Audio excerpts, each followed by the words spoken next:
All right, Coach. We'll let you have an opening statement, and then we'll open it up to Coach and the players.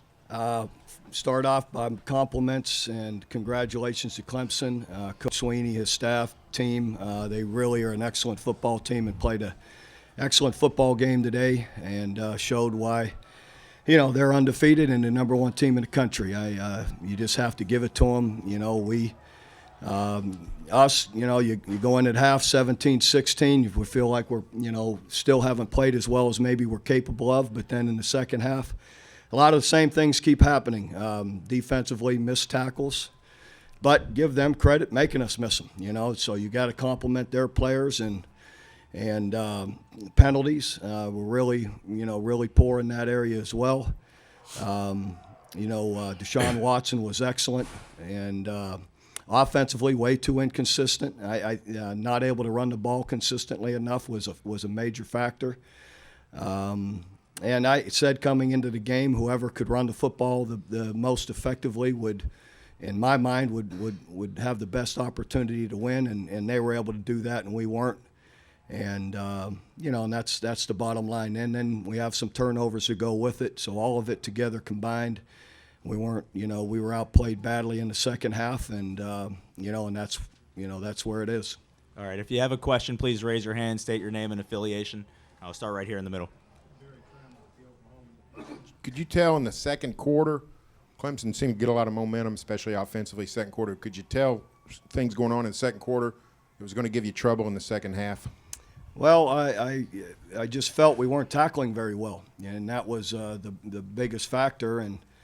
And then some of the quarterback run play that hurt us, we were out of position and felt like we cleaned that up at halftime. But then Gallman hurts us in the second half with missed tackles, or him making us miss them and creating some big plays. And so anyway, we knew it was going to be challenging even before the second quarter. We knew it was going to be a long day, and we'd have to defend the run, better than we did. James Hale, Sports Talk 1400, The Ref in Norman. Bob, you did a great job of closing out the first half with some big plays, but did you feel like when you went into the locker room, just curious that maybe you left some points out on the field that you should have had? Well, for sure, the three, when we have the unsportsmanlike conduct that ruins the drive and forces us to punt. We're going to have the ball with the wind with an easy field goal, and now we have to punt the ball. So, we talked a lot about it too going into the game, that we had to play smart, and we didn't.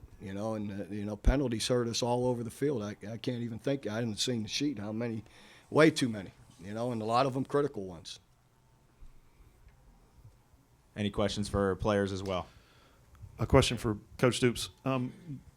Clemson is obviously an extremely physical team. You guys lost 4 players today to various injuries. A couple of them were contact, hard-hitting injuries. Were they maybe more physical than guys were ready for, or do you think that physicality impacted that part of the game? Well, I think they're more than 4, like Baker making a tackle and knocking himself out. I wouldn't say had anything to do with what they were doing. That had something to do with the interception he threw. Joe's going to make a block. So I wouldn't say anything about injuries. I would say their ability to run the football and our inability to run the football, that they played in a more physical way than we did. That to me is outside of the injuries. I don't think they have anything to do with it. James Hale once again. Eric and Ty, I'm curious. I saw you guys walk off the field and salute the OU fans and talk to them as they were cheering in the corner. What has it meant, to have the kind of fan base that follows you and loves you no matter what? Well, for me, I've talked about it a bunch, but it's a dream come true. Wanted my whole life to come play here, and it was everything I dreamed of, And obviously walking off the field for the last time in this uniform, in this manner, really hurts a lot. But I'm so appreciative to Sooner Nation, the fan base, for making my experience possible, and supporting us all the way down here in Miami. And we didn't come out, and we from the start I felt like we didn't play well. We had a great week of prep. We came out with lots of energy, lots of all that stuff. We didn't execute well, and I'm disappointed that we let our fans down in that way, because we know how many people it really meant something to beyond just us. Well, it's been a great run, and You know, it's been a great 4 years. Learned a lot as a leader, as a young man, and you know, walking off that field, you get a little emotional. You know, because you could, you know, never come back to it. So you try to soak it in a little bit, see your family and the fans still here, you know, waving you on, just a salute. But it's just, it's been a wonderful time, you know, and, you know, we got to, you know, move on now to our next life.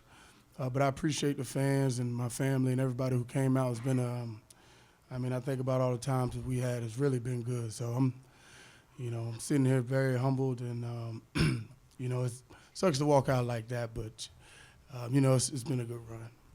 Here on the left. Myron Patton Fox, 25 Oklahoma City. Eric, could you comment on just the difficulty it is with dealing with Watson? Then you had Gallman to the mix. Looked like the third quarter they really came out determined to run the football. And yeah, we knew we as a defense we needed to get that, you know, that stop. We knew he was coming out. We knew we needed to get a stop, you know, and it's just, you know, the missed tackles. We were in a position a lot of times, at least on a running game, the running back to be in a position to make the play, just didn't tackle well. I think that hurt us the most. You know, and this point is championship drive. Talent doesn't win the game. It's the will. People with the biggest will are going to win the game, and they seem to just had that edge and that will about them in the second half to do we didn't. I got to get hats off to them. Very great team, very competitive team, and Watson and Gilman are great players, and they showed that in the second half. Question on your left, guys. Joe Bettner, Oklahoma Daily. Ty, the defensive line really got after the offensive line tonight. How do you keep those guys motivated throughout the game, and what are you telling them? Always got to keep playing, you know. We did some really good things early, and I didn't feel like anything that they were doing was like they were overwhelming us. They did some different things, and I mean, you give them all the credit in the world because they absolutely shut our run game down. They did a lot of things, but I felt a lot of that was more of a result of us not executing properly than anything that they were doing particularly special. We didn't execute the way that we needed to, and that's what it came down to. I didn't feel like they just like pushed us around. I mean, the numbers say themselves. We didn't run the ball. They did run the ball. So that's the fact of the matter. But I think that it was because we didn't execute well. And tonight they were a better team than us tonight.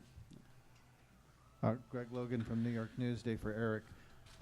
How difficult was it getting a handle on their running game when you have to account for that quarterback? Do you think that that's what contributed to opening things up for Gallman in the second half? No, I wouldn't say that. I think you know, everybody got their job to do on the field, and whether that's you'd have the running back or the quarterback, it's just simple that we just didn't tackle. You know, like I said, guys were in a position to make the play. That was difficult. I mean, that's what hurt the most is being in a position and just not finishing the play. You know, it's kind of, you know, that's what hurt the most. We were there, we just didn't make the plays when we needed to. And that's where I want to compliment Gallman as well. I mean, there were plenty of times where we had two guys coming off the edge right at him, and you know, and one of the two of them makes you miss them and gets, you know, 8 yards, and you're right there to make a tackle. You got to compliment a guy that can make you miss you that much. Bob, so many great things happen for your team this season, so many big moments, and it ends so close to where you've been trying so long to get back to the national championship. How do you balance that, or how can you maybe summarize that, what a great season it was and what a bitter pill this is? You just said it. I mean, you can't take away the Big 12 championship and the fact that these group of seniors have led us back to, one game from being in the national championship. So that part's there and doesn't go away. We weren't good enough to finish it, and that's the bottom line. So, but, you know, we still got a young team, and we'll be encouraged about the strides that we've taken and how close we are, and we've got to keep improving to get it done. Real quickly, the Oklahoma locker room is open. It's open for about 18 more minutes. Go ahead. Hey, Bob, on Baker's night, I mean, obviously when Samaje gets hurt, Joe gets hurt, the run game, it's a struggle, and that obviously helps him so much, but he just seemed to have struggles we haven't really seen him have much this year. What did you see in him tonight? Was it Clemson? You give the credit to them in that regard? Sure. You know, it starts with Clemson. Yeah, I mean they're an excellent defense, and Got excellent skill players. Brent does an excellent job with them in scheming. So sure, you've got to compliment them, giving him struggles. At times, pressure from the D line, or at times we got guys covered and he's got to scramble around, try wait for something to come open. And then I think as much as anything, just the inconsistency being able to run the football puts him in a hole. And then it makes it more challenging when you don't have that part of the game that that's threatening. Yeah, Barry Trammell with the Oklahoma. Bob, we heard reports of some altercation yesterday. Can you tell us what happened yesterday between the two teams, but also how it affected the play today? A couple of unsportsmanlike penalties, especially one that really hurt you. I wasn't there. What I understand is that we're both exiting in the same tunnel and boarding our bus from a luncheon.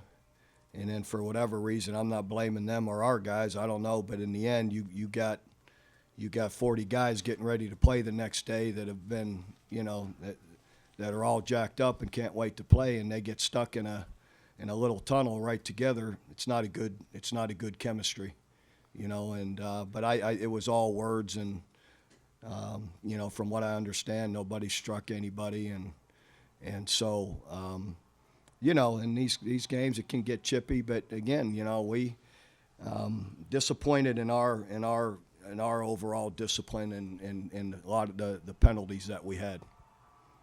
Myron Patton, again, Fox, Oklahoma City.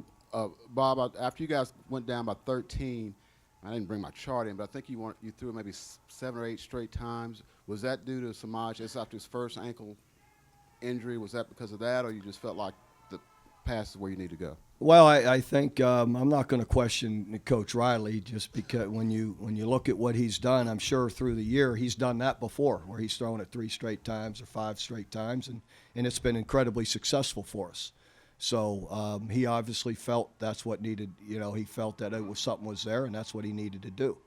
Having a bunch of running backs hurt and being inconsistent for quite a while running the ball doesn't give you a ton of confidence to keep running it either.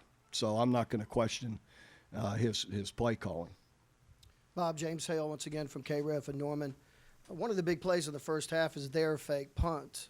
You come up with a good defensive stand, then they convert that. Your thoughts on that play? And yeah, it again gets back to their ability to execute, and we didn't. We, as these guys will tell you, we go over all kind of fake punts about every week, and they executed it. We had one of our backers zoned out the 3 of the guys, and one of our backers didn't zone out the 3 and stayed with his guy. So we're late getting to the guy down the boundary. So again, our lack of execution, and they executed it. Any other questions? All right. Thank you very much, guys.